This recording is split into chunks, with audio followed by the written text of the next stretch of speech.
열왕기하 4장. 예언자의 무리에 속한 한 사람의 아내가 엘리사에게 와서 말했습니다.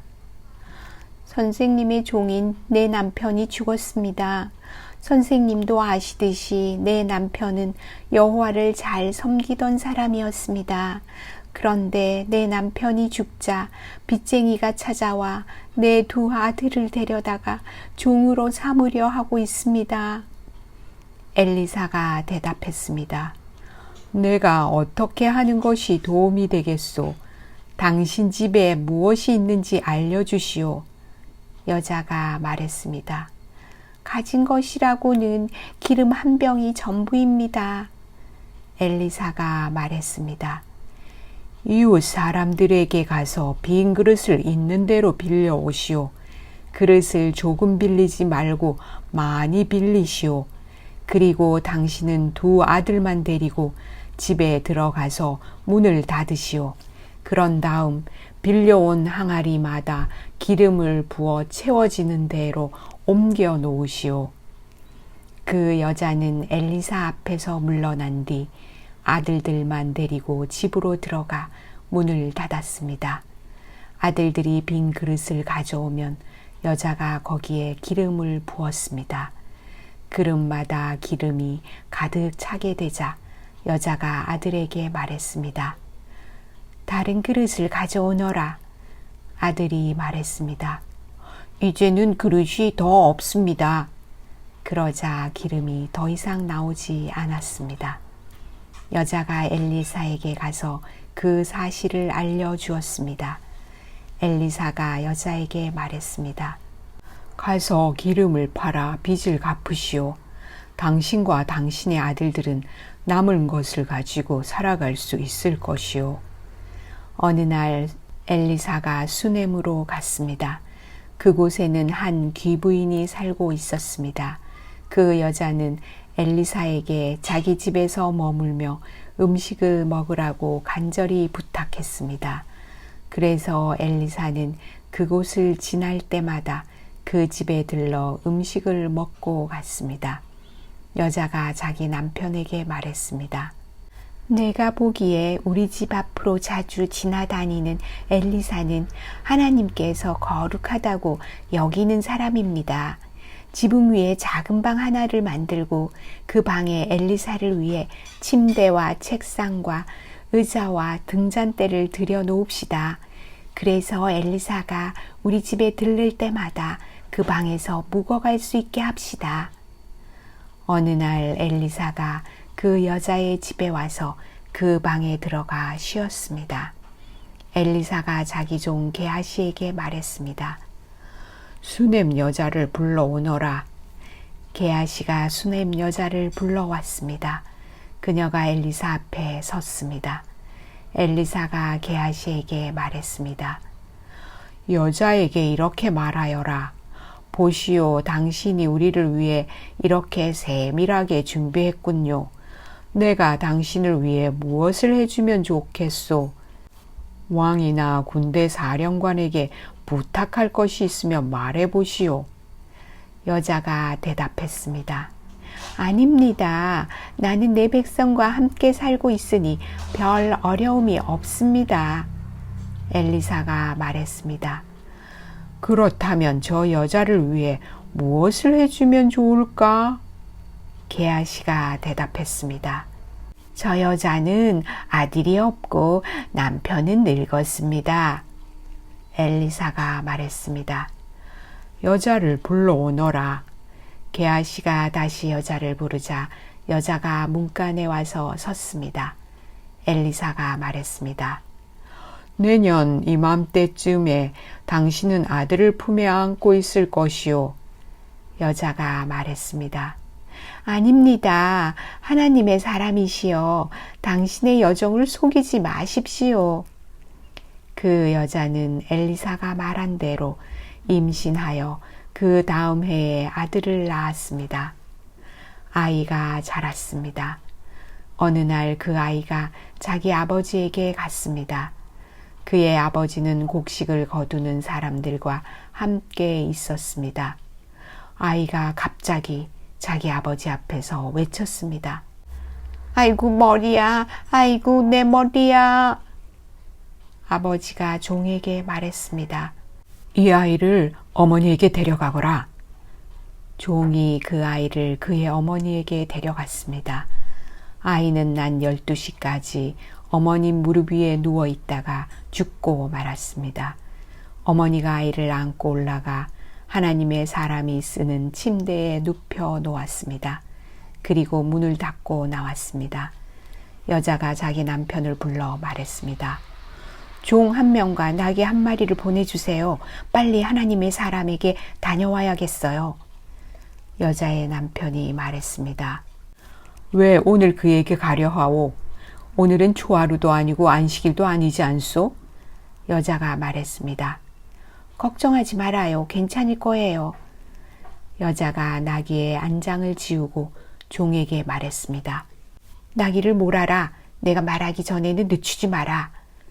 그리하여 여자는 갈멜산에 있는 엘리사에게 갔습니다. 엘리사는 멀리서 여자가 오는 모습을 보고 자기 종 게하시에게 말했습니다. 저기를 보아라. 수넴 여자가 오고 있구나. 달려가 여자를 맞이하여라. 그리고 안녕하십니까? 남편도 안녕하시고 아이도 잘 있습니까? 하고 물어보아라. 여자가 대답했습니다. 다들 잘 있습니다. 그러더니 여자가 산에 있는 엘리사에게 와서 그의 발을 붙잡았습니다. 게하시가 가까이 와서 여자를 떼어 놓으려 하자 엘리사가 말했습니다. 그대로 두어라. 여자가 큰 슬픔에 빠져 있다. 여호와께서는 이 일을 나에게 숨기시고 아무 말씀도 해주지 않으셨다. 여자가 말했습니다. 선생님, 나는 아들을 달라고 한 적이 없습니다. 오히려 거짓말을 하지 말라고 말씀드리지 않았습니까? 엘리사가 게하시에게 말했습니다. 길을 떠날 채비를 하여라. 내 지팡이를 손에 들고 서둘러 떠나라. 가다가 누구를 만나도 인사하지 마라. 누가 인사를 하더라도 대꾸하지 마라. 내 지팡이를 그 아이의 얼굴 위에 놓아라. 그러나 아이의 어머니가 말했습니다. 여호와의 살아계심과 당신의 살아계심을 두고 맹세하지만 나는 선생님 곁을 떠나지 않겠습니다. 그래서 엘리사도 자리에서 일어나 여자를 따라갔습니다. 게하시가 먼저 가서 지팡이를 아이의 얼굴 위에 올려 놓았습니다. 그러나 아이는 소리도 내지 않고 움직이지도 않았습니다. 게하시가 돌아와서 엘리사를 맞이하며 말했습니다. 아이가 깨어나지 않습니다.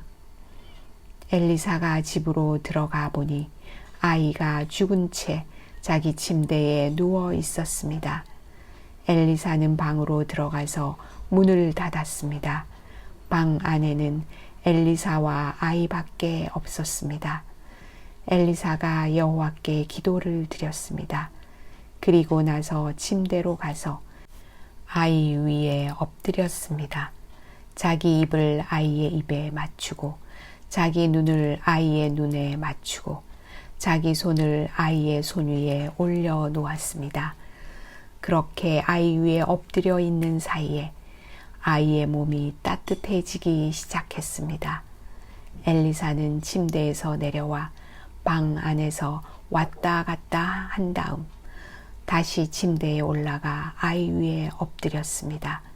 그러자 아이가 재채기를 7번 하더니 눈을 떴습니다. 엘리사가 게하시를 불러 말했습니다.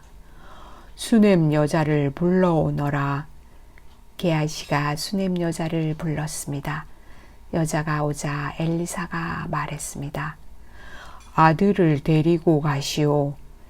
여자가 들어와서 엘리사의 발 앞에 엎드려 절한 다음 아이를 데리고 밖으로 나갔습니다.